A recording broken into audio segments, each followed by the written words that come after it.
Kenapa kok untuk kurban tidak sampai ditetapkan ukurannya oleh Rasulullah 1 ekor untuk 1 orang? Cukup memberatkan. Kalau hadiyu tidak memberatkan karena sudah jelas-jelas mampu ibadah haji. Ongkosnya lebih besar daripada sekedar beli seekor kambing kan. Kalau akikah bagaimana? Itu adalah anjuran buat yang memang punya anak baru lahir hari ke-7. Buat orang tua ya akikah itu ya anjurannya. Bukan buat orang yang sudah tua, bukan. Kan ada seorang mubalig atau mubalighah ditanya tentang masalah kurban, dia balik nanya, sudah akikah belum? Katanya belum. Akikah dulu sebelum berkurban. Lah, anjuran akikah itu kepada orang tua yang punya bayi baru hari ke-7, bukan kepada masing-masing. Kalau sudah lewat hari ke-7, sudah hari ke-10, sudah hari ke-70 tahun, nah, itu bukan lagi akikah itu.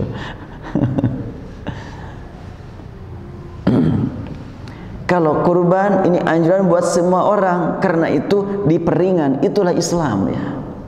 Yang berat ada keringanan, yang kalau sudah ringan sudah nggak ada keringanan lagi. Contohnya, yang sangat ringan baca syahadat, sudah baca syahadat nggak ada keringanan, sudah ucapan la ilaha illallah Muhammad Rasulullah asyhadu an la ilaha illallah, tidak boleh dikosor, tidak boleh diwakilkan, harus masing-masing. Bagaimana sholat? Dari syahadat ke sholat. Sholat kan ada waktu yang dipastikan, ada kondisi harus suci.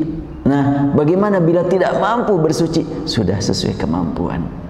Lagi sibuk, silakan atur. Ada aturan, ada jamak. Wah, mepet waktunya karena di perjalanan, ada qasar. Karena memang agak berat dibanding dengan syahadat. Zakat bagaimana? Zakat lebih berat lagi sebetulnya, karena kan mengeluarkan harta. Tidak semua orang punya harta. Ya udah, kalau memang kamu tidak mampu mengeluarkan zakat dari penghasilan, dari pertanian, dari gaji, sudah minimal setahun sekali lah zakat fitrah, supaya kamu juga termasuk muzaki, mengeluarkan zakat. Ternyata pas waktu zakat fitrah juga nggak mampu, Allah mengampuni kalau memang betul-betul nggak mampu. Cuma kasih tahu yang lain bahwa Anda tidak mampu, barangkali orang lain yang akan membayarkannya. Sebagaimana Rasulullah dulu ketika seorang kakek melakukan ungkapan yang membuat dia harus berpisah dari istrinya, yang disebut dengan zihar. Si kakek bilang sama si nenek, kamu hari ini sama dengan ibuku. Si nenek bingung, lah kamu ngomong begitu? Kan budaya kita mengatakan kalau begitu ngomong itu berarti aku harus berpisah dengan engkau. Kaget si kakek. Nah, apa ya, nafsu saya kok ngomong begini.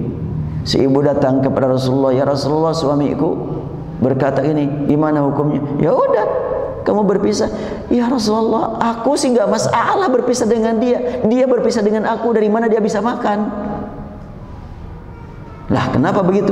Dia sudah nggak bisa berdaya, sudah nggak bisa melihat lagi. Aku yang ngurus dia. Kalau aku yang bukan aku yang ngurus dia, siapa yang ngurus dia?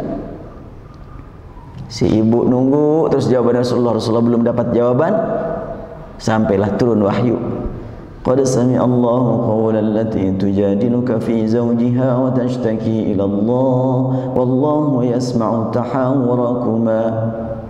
Allah mendengar keluhan seorang wanita kepada engkau. Subhanallah. Si wanita keluhannya didengar oleh Allah langsung. Nah, setelah itu maka ada proses untuk supaya bisa akrab lagi dengan suami yang sedang melakukan zihar, yaitu saum 2 bulan lah, boro-boro 2 bulan dia setiap Ramadan juga nggak mampu saum, dipidiahin sama istrinya. Nah, kalau begitu memerdekakan hamba sahaya. Ya Rasulullah, makannya juga dari aku, bagaimana dia mampu memerdekakan hamba sahaya? Ya udah kalau begitu, memberi makan sama 60 orang. Itulah aku yang ngasih makan sama dia. Dari mana dia punya uang untuk memberi makan 60 orang miskin? Rasulullah tersenyum. Udah kalau gitu, nih bawa surat untuk datang kepada orang kaya. Orang kaya langsung memberikan kepada dia kurma secukupnya untuk memenuhi kewajiban. Sudah numpuklah kurma, udah dibungkusan sama dia tuh 60 bungkus tuh, mau dibagikan pada orang miskin. Karena saking bahagianya, walaupun dia sudah lemah, dipikul keliling nyari orang yang bisa nerima. Tawar-tawarkan, nih saya mau kifarat nih harus diberikan kepada fuqara masakin, nih tolong dong ambil nih kurma. Nah, bagaimana mungkin aku menerima dari kamu? Kamu lebih miskin dari aku. Semua orang bilang begitu. Akhirnya kepada Rasulullah sambil sedih, ya Rasulullah, gak ada yang nerima seorang pun. Aku keliling, mereka tahu aku adalah orang yang termiskin. Rasulullah tersenyum. Ya udah kalau gitu makan sama kamu. Jadi ini sebetulnya hukum ya, hukum tetap laksanakan.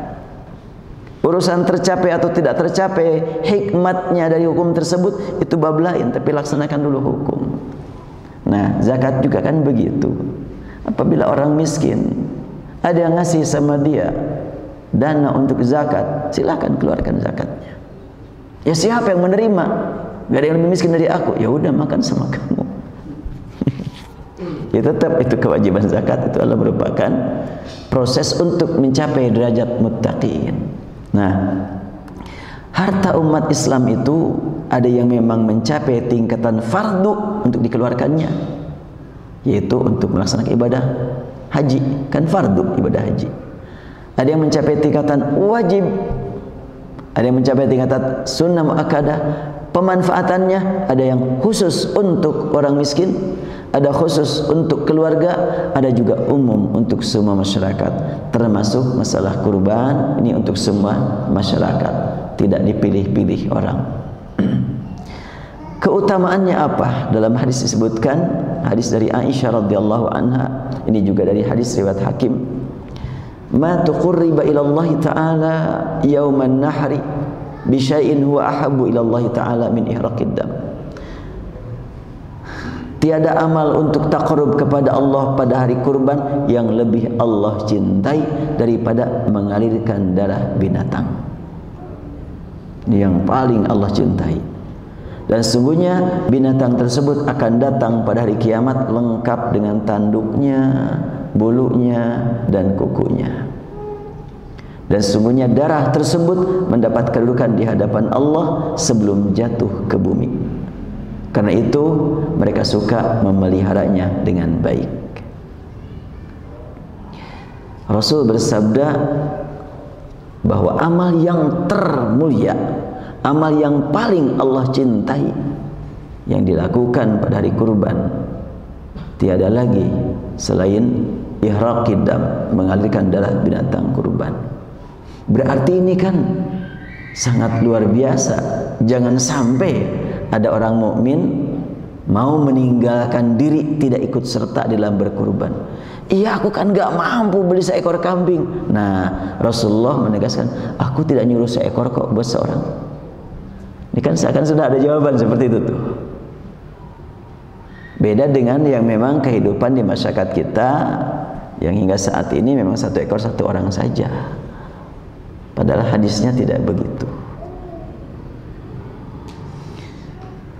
Bahkan Rasulullah menyebutkan ini adalah ahabbu ilallah, yang paling Allah cintai. Itulah ihraqid dam, mengalirkan darah binatang. Ada sebutan mengalirkan darah. Berarti bukan bagi-bagi uang, bukan bagi-bagi makanan biasa, tapi ada syiarnya. Karena itu di awal disebutkan min sya'airillah. Dengan sebutan min ihraqid dam berarti ada bukti ihraqid dam, aliran darah binatang itu. Makanya kalau kita berkurban 10 ekor sapi, Di mana dipotongnya? Di Australia, supaya langsung dikornetkan.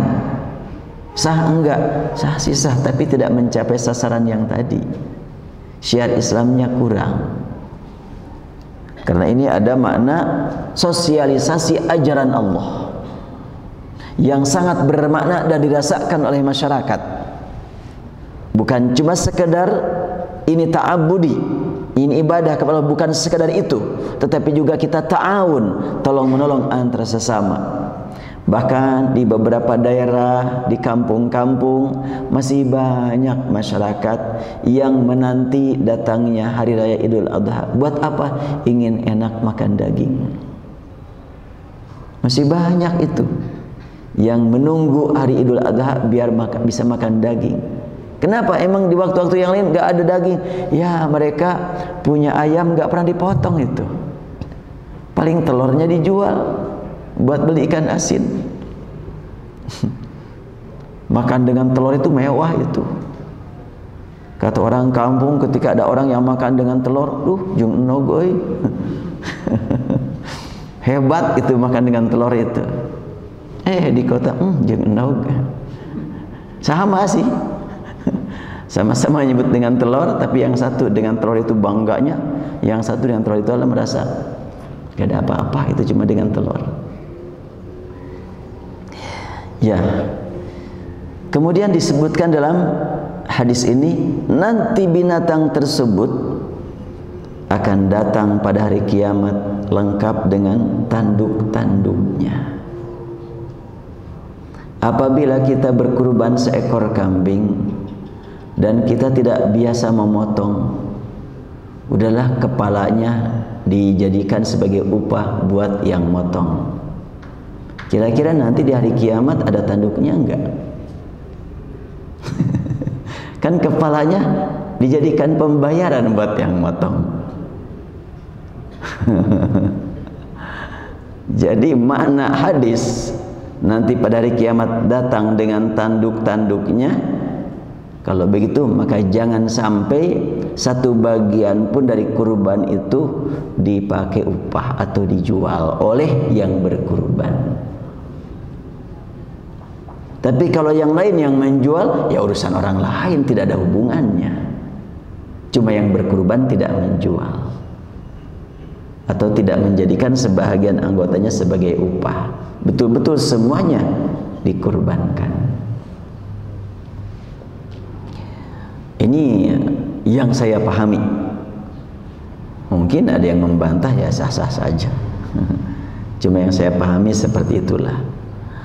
Wa asy'ariha, dan juga akan tampil dengan bulu-bulunya.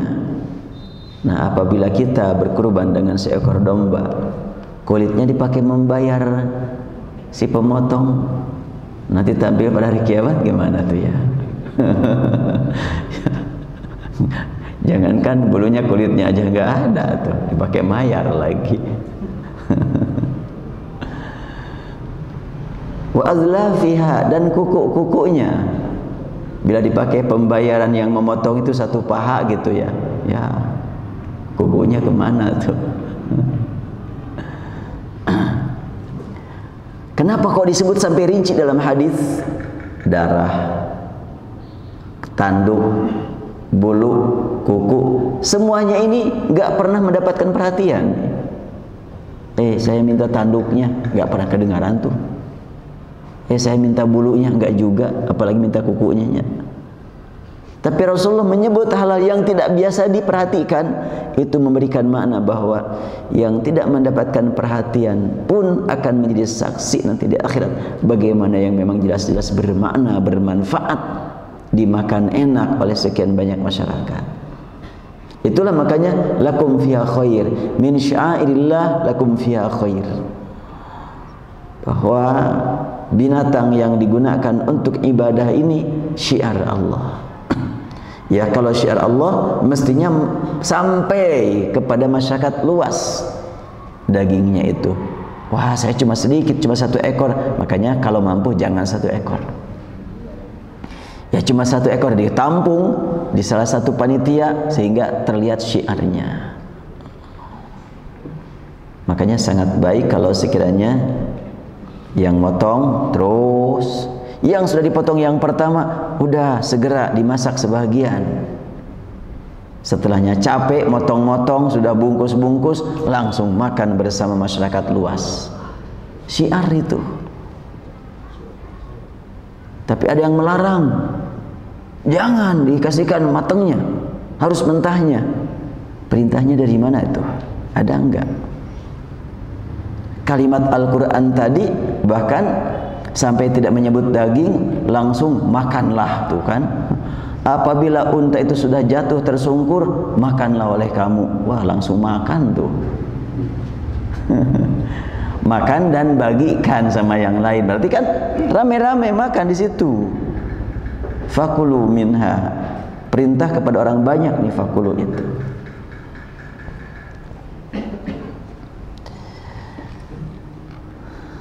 Ya, kita sekarang berupaya untuk mempraktikkan hadis dengan menganalisa kata per kata. Ada apa di balik penggunaan kata ini, kata ini, kata ini. Semuanya itu kan wahyu. Wa ma yantiqu anil hawa in huwa illa wahyun yuha. Nabi Muhammad itu kan tidak berbicara dari tuntutan hawa nafsunya. Tidak ada canda Rasul itu. Kalaupun bercanda, wahyu juga kalau Rasul itu. Tidak ada yang sia-sia.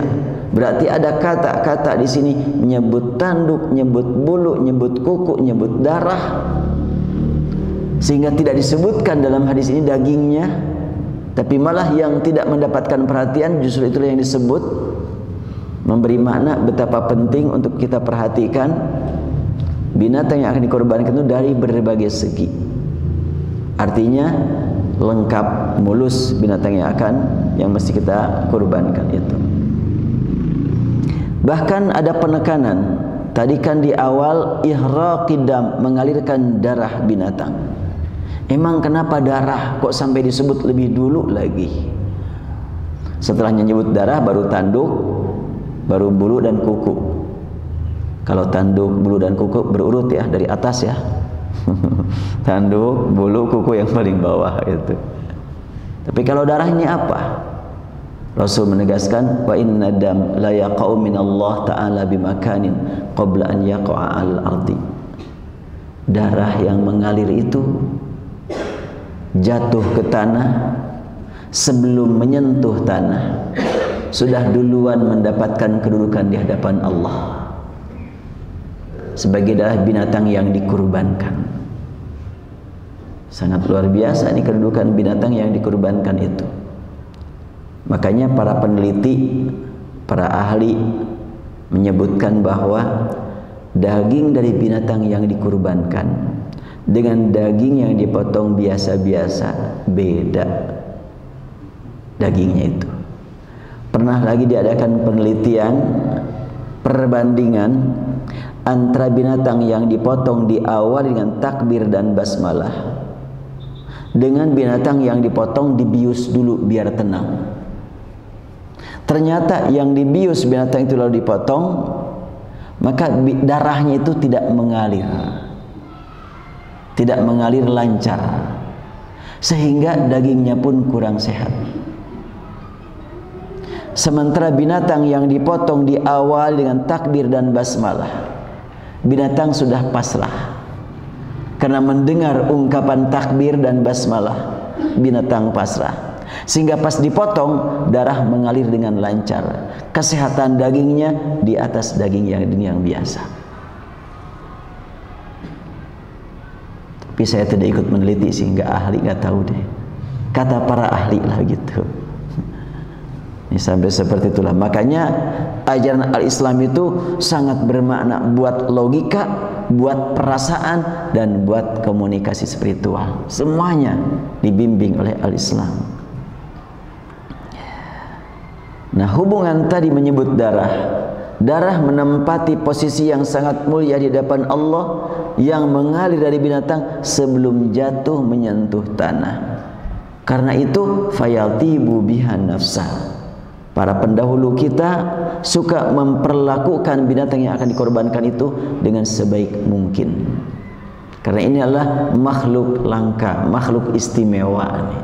Walaupun secara fisik binatang biasa, tetapi di masa mendatangnya berbeda. Hadis riwayat Hakim juga.